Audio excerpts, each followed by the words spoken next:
Well, not all of those gut feelings were right because some couples, they don't make it. So if your marriage doesn't work out and you have kids, you know that successfully co-parenting with your ex is really important for the sake of your children. Yeah, Candice Camper, Director and Service Coordinator for the Village Cooperative, joins us today with some helpful hints for open communication, easing transitions between two households, and much, much more. Candice, thank you so much for joining us today. What overall would you say would be the best advice if you have a couple that has split up and there are children involved?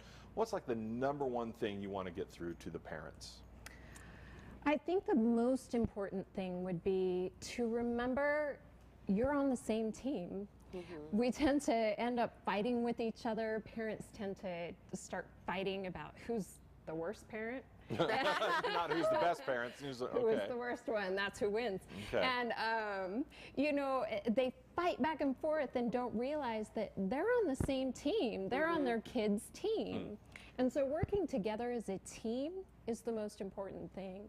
And the biggest predictor of a child's success in adjusting to a separation or a divorce is reduced levels of conflict between the parents. So you have to play nice for a while.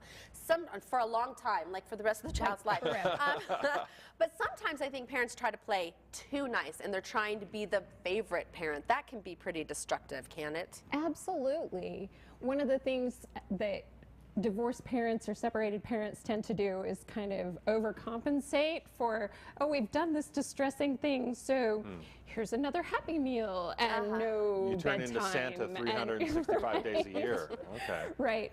Actually, one of the most important things parents can do for children is to maintain consistency and to maintain boundaries, which is really hard when you're going through a distressing time for yourself. So it's important for parents to take care of themselves as well.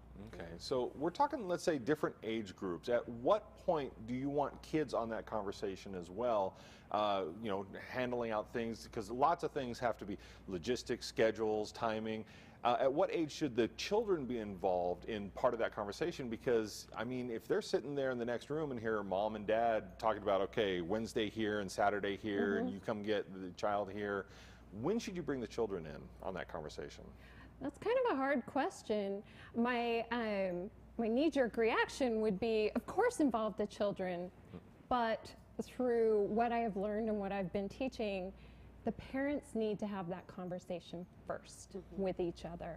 They need to talk about it with each other, because one thing that can happen is one parent disagrees and then you don't want to disagree in front of the children, and so you want to make sure that you are going into it as a team and saying, okay, this is our idea of you will be here on Wednesday night, and then you can ask them what they think about that and get their input from teenagers, from older kids.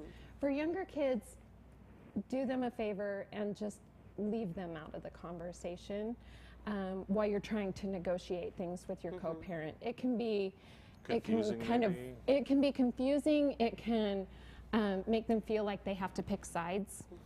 It can be a lot of pressure on a kid and even on teenagers. So only you know your kid. You're the expert on your kid, but be really aware of what they're thinking and feeling. If there are parents who are going through this and they're not quite sure what to do, there are classes out there that can help, correct? Yes, there are. There are a lot of different resources.